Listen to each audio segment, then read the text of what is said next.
Chapter 0। कोई कहता है कुछ तो बोलो। सीन दिखाया जाता है हमारे मेन कैरेक्टर का, जो कई सारे न्यूज़ रिपोर्टर से घिरा होता है। एक रिपोर्टर कहता है कि ये सच है कि आपने एक ए रैंक गेट को क्लियर किया है, वो भी खुद से। कहानी तो ऐसी है कि आपने डंजन ब्रेक के बीच में एक एस रैंक हंटर को भी सबड्यू किया था। पर इन सभी बातों के बीच में हमारा एमसी सभी को कोल्ड लुक से देख रहा होता है। पर एक तीसरा रिपोर्टर पूछता है कि आपने हर वक्त अपनी हंटर रैंक मैनिपुलेट की है। पर फिर भी हमारा एमसी सभी को कोल्ड लुक से ही देख रहा होता है और कहता है मन में, मैंने जो इस हंटर जॉब से पैसे कमाए हैं वो सिर्फ एक कोइंसिडेंस है और इससे ज्यादा कुछ भी नहीं। और जो लोग यह सोच रहे हैं कि मेरे पास कुछ एबिलिटीज हैं, ऐसा कुछ भी नहीं है। बस ये मेरी थोड़ी किस्मत और थोड़ी ब्लफिंग का नतीजा है। एक न्यूज़ रिपोर्टर कहता है एक नई हाई ग्रेड अवेकनिंग जोन उभरने से नेशनल सिक्योरिटी को लेकर डर बढ़ गया है। क्या आपके पास आने वाले समय के लिए कोई योजना है? एमसी कहता है हाँ, सीधी बात यह है कि मैं बस एक निकम्मा इंसान हूँ और इससे ज्यादा कुछ भी नहीं। मुझे तो उनकी बातें तक समझ में नहीं आ रही जो ये न्यूज़ रिपोर्टर कह रहे हैं। पर बात प्लान की जाए तो अगर मेरे पास प्लान होता तो क्या आज सब कुछ ऐसा होता? और अगर सभी को यह पता लग जाए कि मैं सिर्फ एक एफ रैंक हंटर हूँ तो क्या होगा? और ये लोग जिन एस रैंक हंटर की बात कर रहे हैं, जिन्हें मैंने सबड्यू किया है, वो तो पक्की बात है कि मेरा सर उड़ा देंगे।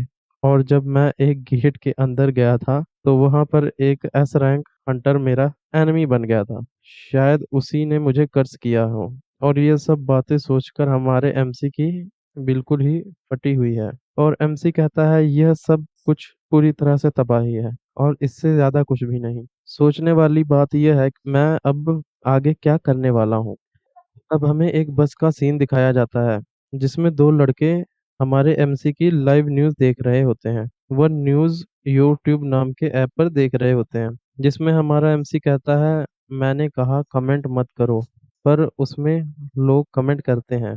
एक बंदा कहता है कि कोई कमेंट मत करो, ये क्या कह रहा है? और दूसरा इंसान कहता है इसकी आंखें देखकर पता चलता है यह कितना रूड इंसान है। और एक तीसरा इंसान कहता है कि यह आखिर कौन है?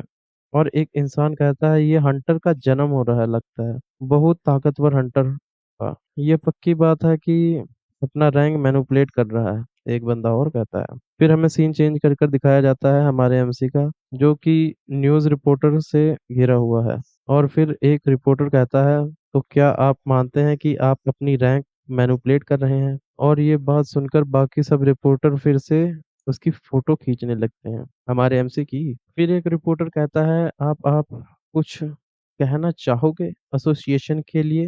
हंटर कुछ तो बोलो। एमसी अपना सर झुकाता है और कहता है सब कुछ खत्म हो गया है। कल के आर्टिकल में चाहे मैं जो कहूँ तो सब कुछ खत्म हो जाएगा, लेकिन लोगों को यूं ही गलत समझते रहने देना हंटर की नौकरी के बोझ से दबे रहने जैसा ही है। एक न्यूज़ रिपोर्टर हमारे एमसी का नाम लेता है किम किरियोक, लेकिन हमारा एमसी कहता है कि मैंने तुम्हें कहा ना कि कमेंट मत करो मैमल ब्रैट्स। सभी रिपोर्टर चौंक जाते हैं। आपने क्या कहा हंटर किम गिरियोक?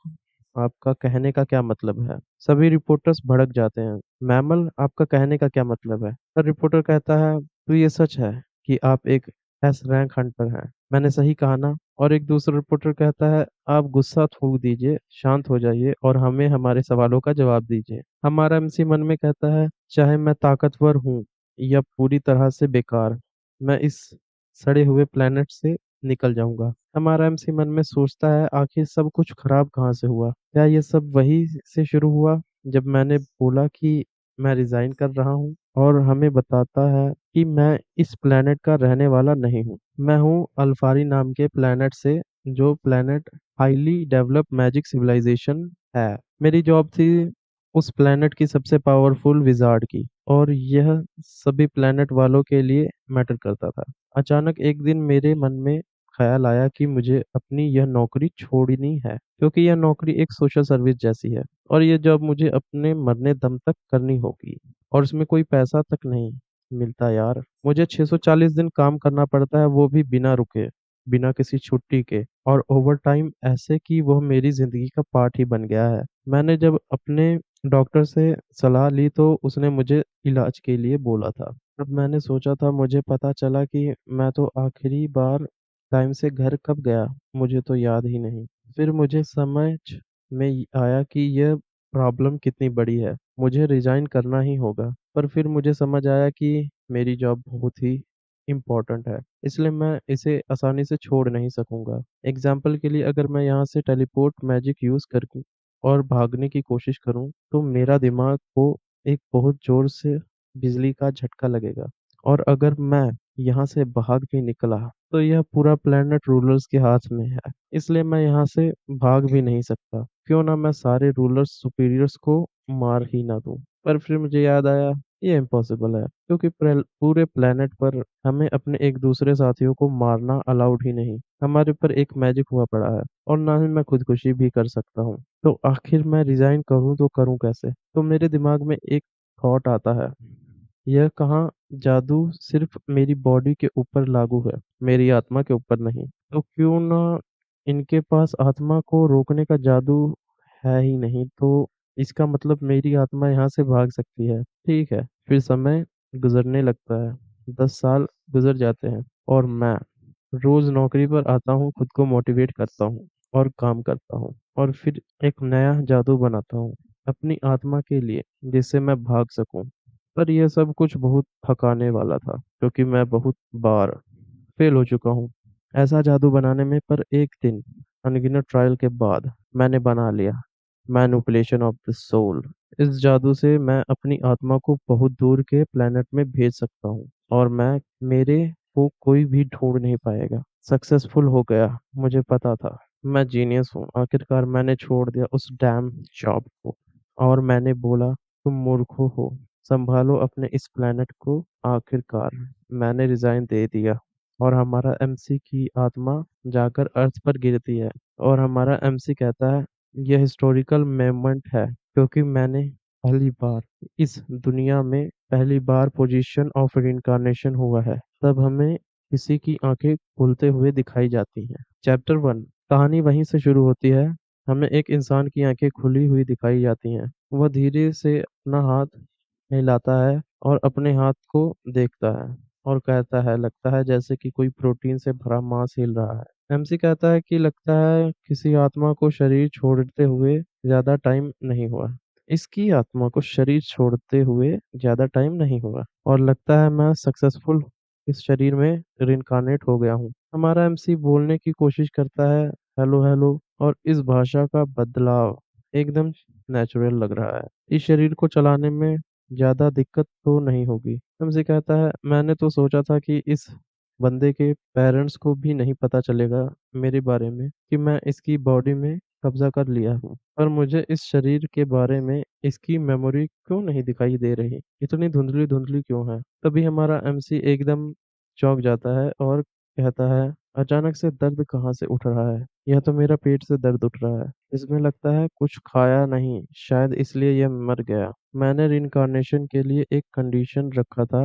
मैंने सोचा था कि सबसे ताकतवर जादुई जीव के रूप में पुनर्जन्म लेना ही काफी होगा, लेकिन मैं शरीर की हालत पर ध्यान नहीं दिया, और अब ये शरीर इतना कमजोर है कि लगता है जैसे पेट में एसिड भर दिया गया हो। और मैं भी रिइंकार्नेशन के बाद अपना जादू कुछ समय के लिए यूज नहीं कर सकता, और मुझे इस प्लेनेट के मैजिक को समझने के लिए थोड़ा समय भी चाहिए। और हमारा एमसी अपने दर्द को सहते हुए धीरे धीरे बाहर निकलता है अपने घर से, और कहता है कि मुझे अपने पेट में भरने के लिए कुछ ना कुछ तो खाना ही होगा। तब हमारे एमसी की नज़र अपने एनवायरनमेंट पर जाती है। वो देखता है और कहता है, मेरे पुराने प्लेनेट पर हर जगह ओशन, और हम ऐसे मैकेनिक डोम में रहते थे जहाँ पर लाइट भी आना बहुत मुश्किल थी। पर यहाँ पर तो पूरा सूखा एनवायरनमेंट है, हर जगह लाइट है, और मेरे पैरों के नीचे सूखी जमीन है।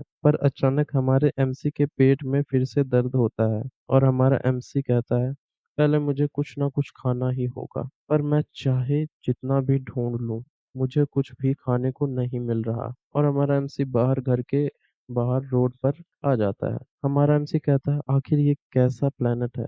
इसमें कोई दो राय नहीं कि यह बंदा भूख की वजह से मर गया। तभी हमारे एमसी की आंखों के सामने धुंधलापन हो जाता है, पर उसकी आंखें नीचे जाती हैं और उसकी आंखों के सामने एक कॉकरोच दिखता है। हमारा एमसी उसे उठा लेता है और कहता है, थैंक्स थैंक्स फॉर मील। फिर तभी हमारे एमसी के सामने एक बच्चा जा रहा होता है और हमारा एमसी उसकी तरफ देखता है तो वह कुछ खाते हुए जा रहा था। एक बोतल के अंदर कुछ खाने लायक था। हमारा एमसी उसे खाते हुए देखता है और कहता है, ये तो खाना है, देखने में कितना अच्छा लग रहा है।